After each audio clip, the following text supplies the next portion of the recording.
Evangelho de Mateus, capítulo 13, versículo 44 até o 46. Acompanhe a leitura das Sagradas Escrituras, meus irmãos amados. O reino dos céus é semelhante a um tesouro oculto no campo, o qual certo homem, tendo achado, escondeu, e transbordante de alegria, vai, vende tudo o que tem e compra aquele campo. O reino dos céus é semelhante a um que negocia e procura boas pérolas, e tendo achado uma pérola de grande valor, vende tudo o que possui e a compra. Meus irmãos, somente Deus poderia fazer com que tivéssemos um relacionamento com Ele. Todos os nossos relacionamentos humanos são pautados por alguns de nossos sentidos, geralmente pela visão. Seria muito difícil nos relacionar com qualquer pessoa se nós não tivéssemos os nossos 5 sentidos.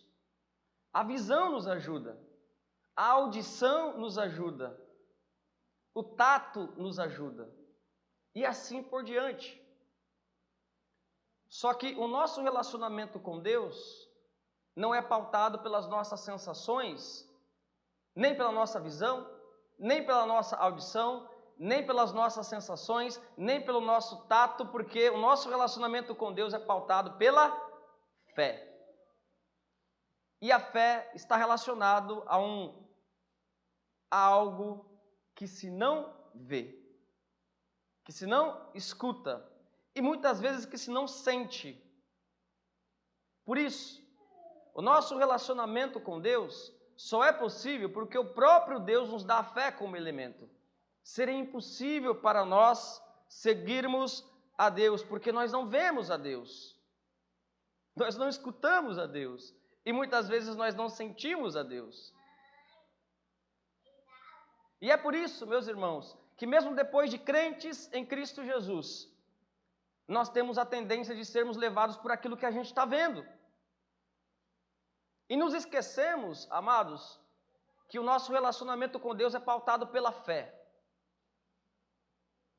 Constantemente, o nosso coração se inclina a se pautar por aquilo que nós vemos e nos esquecemos das coisas invisíveis, das coisas que são ocultas, que são mais importantes, das verdades mais fundamentais do reino de Deus, que o ser humano não pode ver, não pode ouvir e muitas vezes não pode sentir. É por isso que Calvino diz o seguinte a respeito desse texto: devido à tendência do ser humano de se iludir com as paixões deste mundo, Cristo, através dessa parábola, exorta seus filhos a darem preferência às coisas do reino dos céus, pois são muito mais valiosas do que as coisas que se podem ver. Em outras palavras, pelo fato de nós sermos tendenciosos a vivermos por vista, Jesus deixou essa parábola aqui para nos ensinar que os valores fundamentais do reino de Deus não se podem ver. É pela fé. E é sobre isso que eu quero falar com os irmãos. Eu quero falar sobre o tesouro do reino de Deus. O tesouro do reino de Deus. Antes, porém, irmãos, é necessário que a gente responda pelo menos algumas questões relacionadas às parábolas. Afinal de contas, essa é uma parábola. O que é uma parábola? Uma parábola é uma figura de linguagem, geralmente com alguma história ilustrativa. A palavra parábola significa, literalmente, colocar lado a lado. Para que entendamos alguma realidade, Jesus traz algumas figuras e colocamos, então, lado a lado essas duas coisas. E através das parábolas podemos então entender, através do poder do Espírito Santo, entender verdades que não conseguiríamos se não houvessem as parábolas. Uma figura de comparação. Como saber que o reino de Deus é algo que é pequeno e vai crescendo gradativamente? A parábola da semente de mostarda. Assim, o reino de Deus é comparado a uma semente. As parábolas, portanto, são figuras de comparação. Por que Jesus falava por parábolas? Primeiro ponto, estava profetizado no Antigo Testamento, que o Messias viria e abriria a sua boca em parábolas. Jesus cumpre isso. Ele é o Messias, é aquele que ensina. Ele é aquele que ensina através de enigmas, através de comparações, através de parábolas. Jesus Cristo é o Messias que cumpre esta profecia do Antigo Testamento. Mas há outro motivo pelo qual Jesus Cristo também falava por parábolas. Qual é o motivo? Em Mateus 13, 35, os próprios discípulos perguntam para Jesus: por que o Senhor fala por parábolas? Para eles, e particularmente o Senhor explica os mistérios. E Jesus diz em Mateus 13, 35, que eu falo por parábolas para eles, para que vendo não vejam, ouvindo não ouçam. Porque a vós é dado conhecer os mistérios do reino de Deus. Em outras palavras, irmãos, Jesus falava por parábolas para que aqueles que tinham uma propensão, uma disposição a conhecê-lo, mesmo que não entendesse a parábola, eles iriam perguntar. Eles iriam querer saber o que significa essa parábola, como os próprios discípulos perguntavam para Jesus em particular. Mas, ao mesmo tempo, tinha um efeito negativo, porque a parábola afastava aqueles que não tinham a propensão de acreditar em Jesus. Então, de certa maneira, Jesus falava por parábolas para confundir os reprovados, mas para estimular os eleitos a conhecer mais sobre Deus. Mesmo sem entender, os discípulos não entendiam as parábolas de Cristo. Mesmo sem entender, os discípulos tinham sede. Aqueles que eram de Cristo, mesmo sem compreender, buscavam particularmente Jesus, dizendo: olha, por quê? O que significa essa parábola? Qual a interpretação dessa parábola? Ao ponto de Jesus chegar certa vez e dizer: vocês não entendem essa parábola? A parábola do semeador, que é a mais simples? Como entenderão as outras? Mas eles estavam ali. A parábola, então, é um instrumento de repulsa para os reprovados e de atração para os eleitos. De repulsa para os reprovados e de atração para os eleitos. Diante disso, meus irmãos, esse texto está falando, como disse, do tesouro do reino dos céus. E eu quero expor isso através de algumas verdades fundamentais desse texto. A primeira verdade fundamental desse texto que eu quero compartilhar com os irmãos é que as pessoas procuram coisas de valor na vida. Isso é ilustrado na parábola através de um homem que achou o tesouro e através de um outro homem que procurava por boas pérolas. Isso demonstra para a gente que as pessoas procuram coisas de valor em suas vidas. Ninguém quer coisas ruins. Todas as pessoas estão caminhando dessa maneira, como estes dois homens dessas parábolas, que são parábolas gêmeas, que têm as mesmas aplicações. Todas as pessoas querem civilidade, querem uma boa moralidade, pelo menos externamente, querem uma justiça legal, uma religiosidade externa, orações, vigílias e assim por diante, como os fariseus da época de Cristo. Essa parábola revela que todo ser humano é alguém que procura coisas boas. Quem sabe você que está ouvindo através das redes sociais, ou alguém aqui nessa noite, esteja caminhando nessa vida procurando por coisas boas. E essa é uma caminhada insaciável. Porque esse texto vai mostrar que estas coisas boas não se comparam com aquilo que é realmente precioso, que é a pérola de grande valor. Portanto, esse texto demonstra que as pessoas procuram por coisas de valor. Mas esse texto também demonstra que os valores do reino dos céus, do reino de Deus, e especificamente Cristo Jesus, têm um valor incomparável. Não se compara a nenhuma das coisas boas dessa vida.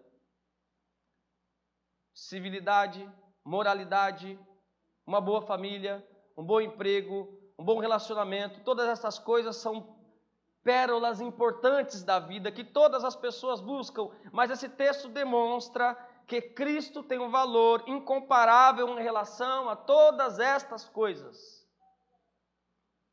Ele, na figura dele, é representado todos os valores do reino de Deus. Por isso ele é a pérola de grande valor. Meus irmãos, não há nada mais valoroso que Cristo Jesus. O que pode ter mais valor que o nosso Senhor? Nós temos estudado aqui questões preciosas que demonstram como Jesus é singular. Mesmo o homem mais justo do Antigo Testamento não se compara a Jesus Cristo. Mesmo a pessoa mais admirável dessa terra não se compara a Jesus Cristo. Ele é de fato aquilo que há de maior valor em todo o universo. O seu valor está em muitas características. Em Cristo não há nenhum pecado, nenhuma maldade, nenhum dolo, nenhuma culpa. Cristo Jesus caminhou por essa terra e ainda hoje, como Deus homem, sem cometer nenhum erro. Qual dos homens dessa terra pode ser comparado a Cristo Jesus? Meus irmãos, o fato de Jesus ser plenamente Deus e plenamente homem o coloca num patamar de singularidade impressionante. Quem nesse mundo é perfeitamente Deus e perfeitamente homem? Cristo é singular. Ao mesmo tempo, Cristo é finito e infinito. Cristo é infinito porque Ele sustenta todas as coisas pela palavra do seu poder, como diz em Hebreus 1:3. Porque Ele tem a glória como unigênito do Pai, em João 1:8. Mas Cristo é finito porque Ele tem uma natureza humana. Que ser singular é Cristo Jesus. Cristo é ao mesmo tempo independente e dependente. Cristo é o Filho de Deus, Ele diz que tem a vida em si mesmo. Ele diz que ninguém tira a vida dele, mas Ele a dá. E ao mesmo tempo, o texto sagrado diz que o próprio Cristo diz: o Espírito de Deus está sobre mim, demonstrando dependência do Espírito Santo. Dependência e independência. Cristo é ao mesmo tempo mutável e imutável. Ao mesmo tempo que Jesus, Ele é o mesmo sempre, ontem, hoje e eternamente, como diz em Hebreus 3:8. Ao mesmo tempo em que Ele nunca muda em sua essência divina, ao mesmo tempo Jesus Cristo cresceu como um menino, como Lucas 2:40, que o menino crescia e se fortalecia, se enchendo de sabedoria, de graça de Deus que estava sobre ele. Mutável e imutável ao mesmo tempo. Jesus, ao mesmo tempo que era sujeito às leis da física, também não era sujeito às leis da física. Era sujeito à espacialidade e também não era sujeito à espacialidade. Jesus está em todos os lugares, com a sua natureza divina. Paulo diz: Cristo vive em mim. Ele está em todos os lugares. Mas com a sua natureza humana, Jesus Cristo está limitado a um lugar específico. Ele é ao mesmo tempo limitado espacialmente, em termos de espaço físico, e também ilimitado. Jesus é ao mesmo tempo tentável e não tentável. Porque a Bíblia diz que a Deus ninguém tenta. Ninguém pode tentar a Deus, e Jesus é Deus. Mas ao mesmo tempo Jesus foi tentado pelo diabo em Mateus 4. E nós estudamos a palavra de Deus e vimos que essa tentação foi verdadeira. Jesus Cristo sofreu.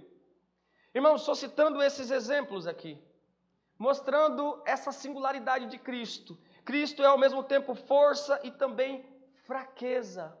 Cristo multiplicou os pães, andou sobre o mar. Cristo tinha autoridade sobre os espíritos malignos. Os espíritos viam a Cristo, se rendiam, se humilhavam, porque Ele tem todo o poder. E ao mesmo tempo Jesus sentiu sono, sede, fome e chorou. Não há um ser nesse universo que se compare a Cristo Jesus.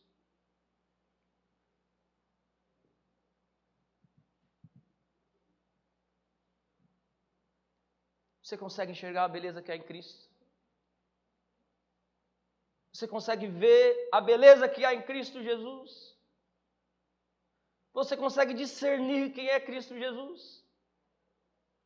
Você consegue perceber a singularidade desse Salvador? Por isso, Jesus é apresentado aqui como aquele que realmente tem valor. Não há mediador como Ele. Não há Senhor como Ele. Isso é admirável para todos nós, irmãos. Todos nós, filhos de Deus, quando nos deparamos com essas verdades, nós fazemos como o apóstolo Paulo. Ó profundidade da riqueza. O apóstolo Paulo, em outro lugar, chama isso de um grande mistério. 1 Timóteo 3,16, ele diz: evidentemente, grande é o mistério da nossa religião. Jesus, que foi justificado na carne, manifestado na carne, justificado no Espírito, contemplado por anjos, pregado entre os gentios, crido no mundo, recebido na glória. Que mistério! Colossenses 2,2. O apóstolo Paulo diz: esforço-me para que eles sejam fortalecidos em seus corações, estejam unidos em amor e alcancem toda a riqueza do pleno entendimento, a fim de conhecerem plenamente o mistério de Deus, a saber, Cristo. O mistério de Deus, que é Cristo. Cristo é o mistério de Deus. Por isso rejeitamos outros mediadores. Por isso, meus irmãos, nós rejeitamos a ideia de que a oração dos líderes da igreja são mais poderosas do que a do povo de Deus ou de qualquer outra pessoa. Nós rejeitamos qualquer meio humano que anule a graça de Deus, porque entendemos que Cristo é suficiente, o único mediador. Ele é o Senhor sobre todas as coisas. Meus irmãos, Ele é o rei desse reino. Há um texto muito bonito, que os irmãos conhecem bem. Vamos até ele, Colossenses capítulo 1. Nós vamos ler esse texto de maneira alternada, olhando para a singularidade, supremacia e soberania de nosso Senhor Jesus Cristo. Colossenses 1, 15 em diante, leiamos. 15 em diante. Esta é a imagem do Deus invisível, o primogênito de toda a criação. 16.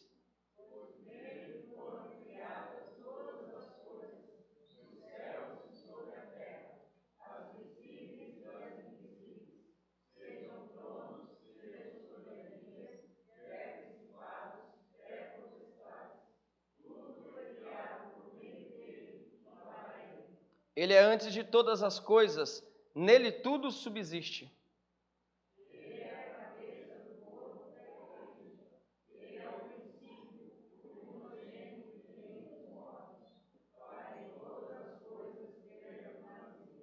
Porque aprouve a Deus que nele residisse toda a plenitude.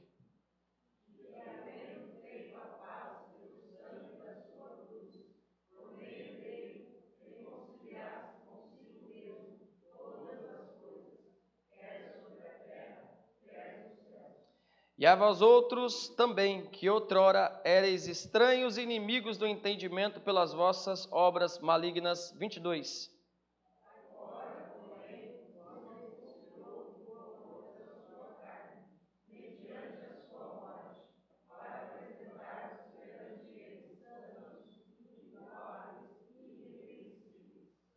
Ó, meus amados irmãos, este é o retrato, um dos retratos mais belos a respeito de Cristo Jesus, da preciosidade que há em Cristo Jesus, nosso Senhor. Mas além disso, esse nosso texto nos ensina que apesar de toda essa beleza de Jesus Cristo, apesar de toda essa singularidade e supremacia, de todas essas características inigualáveis, esse texto está nos ensinando que isso é como uma pérola difícil de achar e como um tesouro escondido. Essas figuras são comparações que nos indicam que esse valor que há em Cristo Jesus é invisível aos olhos do mundo. Como pode algo tão valoroso, algo tão precioso, não ser visto pelo mundo? O mundo não entende o valor que há em Cristo Jesus. Geralmente, meus irmãos, é mais fácil definir o valor das coisas que se podem ver. É difícil definir o valor de algo que não podemos ver. Por isso, nosso relacionamento com Cristo Jesus é pela fé. Que Cristo ilumina o nosso coração para que entendamos a beleza que há em Cristo Jesus, a pérola de grande valor que é Cristo Jesus. O mundo não enxerga. E eu me arrisco a dizer que pessoas, membros de igreja, não enxergam a beleza que há em Cristo Jesus. Por isso estão apáticos. Por isso estão mortos muitas vezes, mornos. Por isso não conseguem ler as Escrituras. Por isso não conseguem ter um compromisso com Cristo. Porque muitas vezes caminham com pessoas que caminham com Cristo, mas eles mesmos não caminham com Cristo. Irmãos, pasmem, ou pasmemos todos nós, mas aquele que andou com Jesus Cristo e viu todos aqueles milagres que Jesus realizou e todos os seus ensinamentos preciosos, Judas, nunca enxergou a beleza verdadeira que há em Cristo Jesus. Pô, meus amados, não sejamos assim. Não sejamos como a Bíblia diz a respeito do homem natural, porque o texto diz, 1 Coríntios 2,14, que o homem natural não aceita as coisas de Deus, porque eles são loucuras e não pode entendê-las, porque elas se discernem espiritualmente. E nesse mesmo sentido, Paulo vai dizer que a palavra da cruz é loucura para os que se perdem, mas para nós que somos salvos é poder de Deus. As coisas mais preciosas da nossa existência não podem ser vistas. Em que você está pautando a sua vida? Naquilo que se vê? Pois aquilo que se vê é passageiro. Aquilo que se não vê é atemporal. Eu quero insistir com você, meu irmão, minha irmã, no fato de que nem todos aqueles que fazem parte de uma membresia de uma igreja são convertidos. Enxergam a beleza que há em Cristo Jesus. E talvez eu esteja falando aqui com algumas pessoas assim, que não conseguem realmente entender o Evangelho, entender o porquê que nós estamos aqui. Por isso há certos comportamentos totalmente distorcidos, que não condizem com a palavra de Deus, porque muita gente está querendo seguir a Jesus sem ter o coração transformado. Quão pesado é tentar seguir a Jesus sem ter o coração transformado. É pesaroso, é penoso. Mas hoje, irmãos, nós estamos diante dessa palavra bendita. Hoje nós estamos na igreja de Jesus Cristo. E você tem a oportunidade ímpar de refletir sobre estas verdades. E se você nunca percebeu a beleza que há em Cristo Jesus, não tem ideia daquilo que eu estou falando, então veja hoje. Veja hoje que Deus abra os seus olhos para que você enxergue que Jesus Cristo é o ser mais precioso de todo o universo.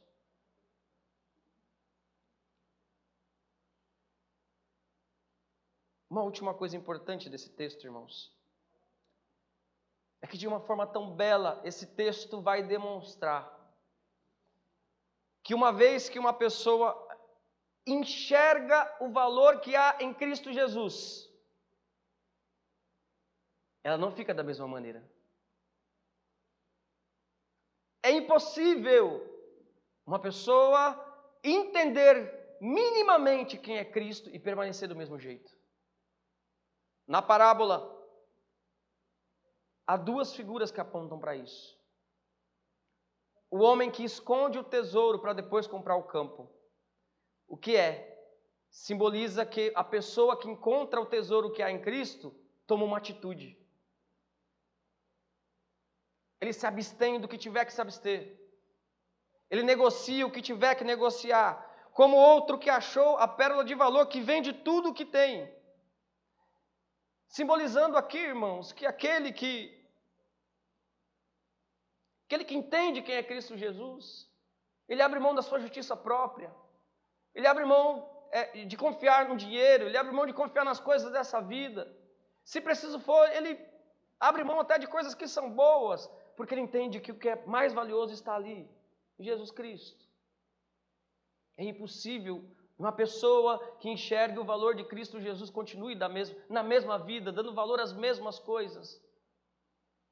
Observem, irmãos amados, o exemplo do apóstolo Paulo em Filipenses 3. Isso aconteceu com ele. Alguém que estava preso, um homem que estava buscando boas pérolas. O apóstolo Paulo não buscava coisas ruins na vida dele. Ele queria moralidade. Moralidade é boa, é uma coisa boa, é uma boa pérola. Uma boa família. Conhecimento acadêmico, ele tinha. Ele era um homem que buscava boas pérolas. Até que no caminho de Damasco, ele se depara com aquilo que realmente tem valor.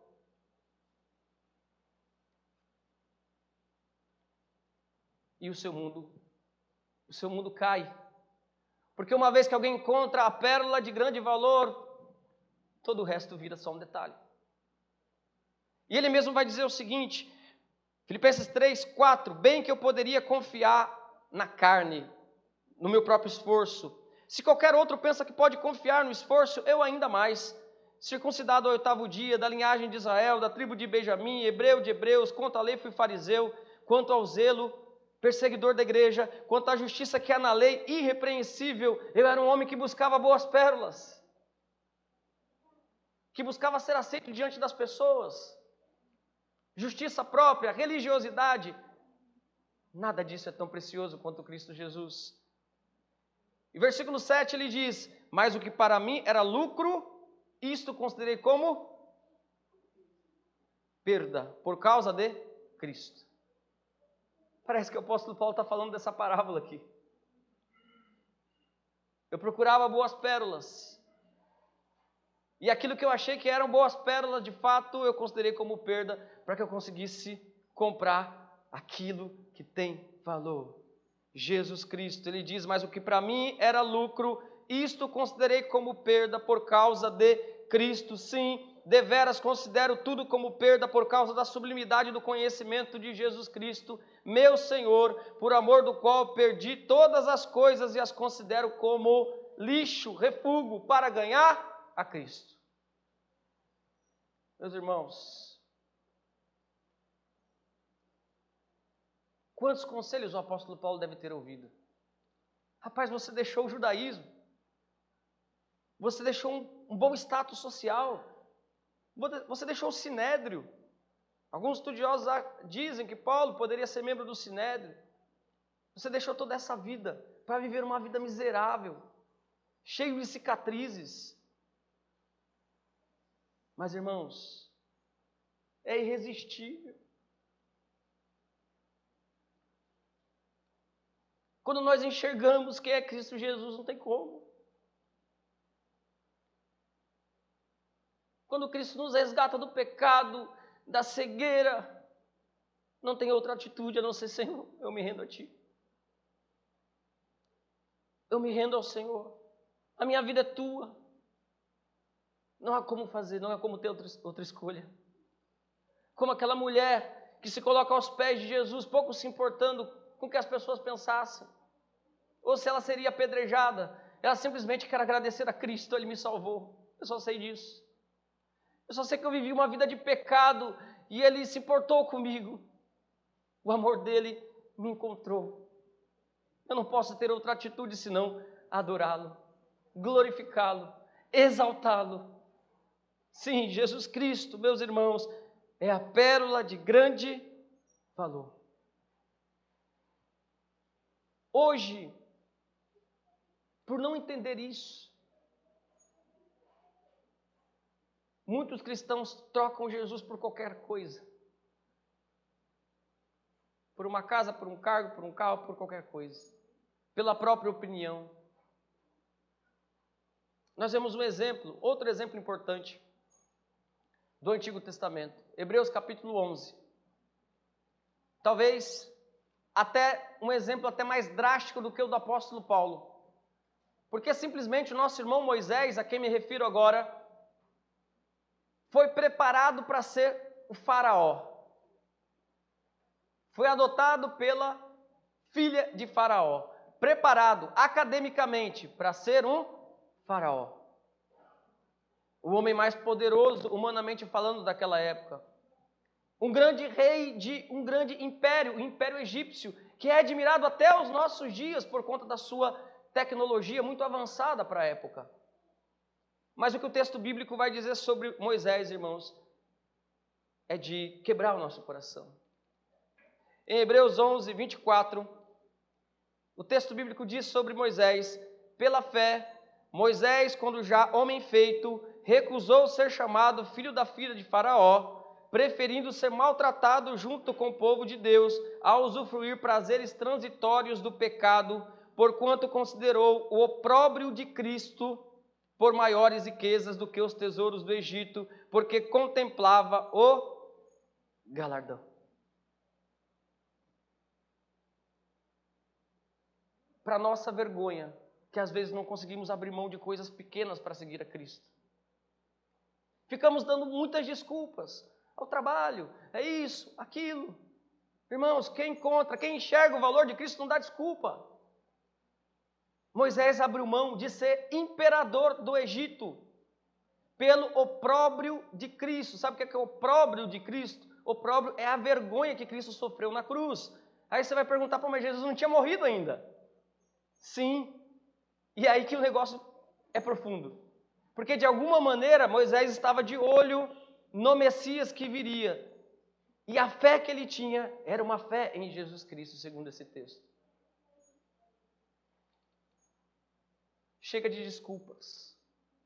Chega de colocar empecilhos humanos.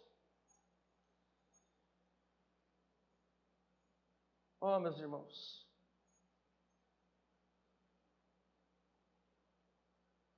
Ao mesmo tempo que Cristo é aquilo que é de mais precioso neste mundo, a ausência dele é aquilo que é de mais terrível nesse mundo. O problema do inferno não é Satanás. Como costumamos dizer, ele é peixe pequeno no inferno. O problema do inferno é toda a eternidade debaixo da ira desse Jesus, que agora é o nosso consolador, mas aquele dia será o juiz de todas as coisas. E no inferno não tem desculpa. Diante do trono branco de Deus não há desculpa. Não tem como dizer, eu não tinha tempo. Não tem como dizer, eu não tinha vontade. Não tem como dizer isso, irmãos, porque quando nós amamos algo, nós achamos tempo. Quando nós amamos algo, nós achamos vontade. Nós damos um jeito. Por isso, aproveite. Enxerga a beleza que há em Cristo Jesus hoje, enquanto há tempo. Pois hoje Ele se apresenta como Consolador das nossas almas. Jesus Cristo, irmãos, não quer dividir você com ninguém. Ele quer a tua devoção exclusiva a Ele. Ou é isso ou não é nada. Há um cântico que diz que se Ele não for o primeiro, então Ele não é nada. É assim que Ele considera. Por isso o texto bíblico vai dizer, o próprio Cristo, Mateus 10, 37, quem ama seu pai ou a sua mãe mais do que a mim, não é digno de mim. Quem ama o seu filho ou a sua filha mais do que a mim, não é digno de mim. E quem não toma a sua cruz e vem após mim, não é digno de mim. Meus irmãos, eu insisto com você, se você ainda não se converteu a Cristo Jesus, se você não enxerga isso, se você não consegue entender sobre o que eu estou falando, nós temos uma oportunidade hoje de Deus desvendar, abrir, tirar as escamas de seus olhos, para que você enxergue o que realmente tem valor. Quando enxergamos isso, a nossa vida muda de verdade. Nós passamos a não brigar por coisas efêmeras. Nós passamos a entender que é Cristo que manda e não nós, não a nossa vontade, e uma série de outras questões importantes. A vida muda, é uma nova criatura, é uma nova percepção. Mas repito, nem todos percebem isso. Aquele ladrão que zombava de Cristo Jesus, E o outro penitente, que disse para ele, não zombe, porque nós estamos aqui porque merecemos, mas este nenhum mal fez. Veja, irmãos, o mesmo Jesus, o mesmo sangue, a mesma face desidratada e ferida, as mesmas chagas, a mesma circunstância. Um não viu nenhuma beleza. O outro olhou e viu. A gente não sabe explicar isso. Esse é o rei. E disse, lembra-te de mim quando vieres no teu reino. Em outras palavras, ele reconhece que Jesus Cristo é rei. Reconhecer que Jesus é rei quando ele estava andando sobre as águas, talvez fosse possível. Fazendo milagres, expulsando os demônios, mas ensanguentado na cruz. Por isso, irmãos, essa pérola é preciosa, mas não aos olhos do mundo. O mundo não dá valor, de fato, a Cristo Jesus. Enxergue o valor que há em Cristo Jesus. Tenha um compromisso verdadeiro com Cristo Jesus. Renove o seu compromisso hoje, estamos diante da ceia do Senhor. Renove o seu compromisso. Seja qual for o pecado que você tenha abraçado, a mentira, a contenda, a discórdia, a impureza sexual, a idolatria, qualquer coisa, se entregue a Jesus Cristo. Peça perdão a Jesus Cristo. Peça, Senhor, eu quero enxergar o que é isso. Eu quero enxergar o que aquele ladrão penitente enxergou. Eu quero enxergar o que aquela mulher pecadora enxergou. Os discípulos que deram suas vidas, abandonaram tudo de valor deste mundo, porque era necessário na época, por causa da perseguição e tantas outras coisas. Ó Senhor, me ajude a enxergar, me ajude a ver, nem que seja como aquele homem que chegou diante de Cristo. Senhor, me ajuda na minha incredulidade. Eu não consigo acreditar, mas ore ao Senhor. E eu quero terminar essa mensagem, meu irmão, minha irmã, com um poema, lendo aqui um poema sobre Cristo Jesus, para nossa reflexão e conclusão desta mensagem. Esse poema diz o seguinte, a maior de todas as perguntas. O que você pensa de Cristo? É o teste revelador. Ninguém pode a paz possuir se Cristo não for o Senhor. Conforme olhar para Jesus com amor ou com desafeto, assim Deus vai considerá-lo, da ira ou da graça, objeto. Para alguns, Cristo é mera criatura, um homem, um anjo possante. Não se sentem pecadores, assim como eu me sinto pecante. Culpado e desamparado, em quem eu confiaria? Não fosse Jesus, Deus realmente, em quem eu descansaria? Para alguém, ele é alguma pedra preciosa, é fonte de intensa alegria, porém, ao mesmo tempo, se entrega ao vício, ao mundo e à sua folia. Igual Judas, beija-lhe a face, penhor da vil traição. Que fim o juízo reserva para tal falsificação? Eu mesmo, o que eu penso de Cristo? Não sei expressar com palavras. Meu pão, alimento, bebida, pastor, meu amigo indizível, é a fonte e força da vida. Esperança sem fim, imutável, Ele é tudo, Senhor inefável. Que Ele seja. Amém? Para todos nós.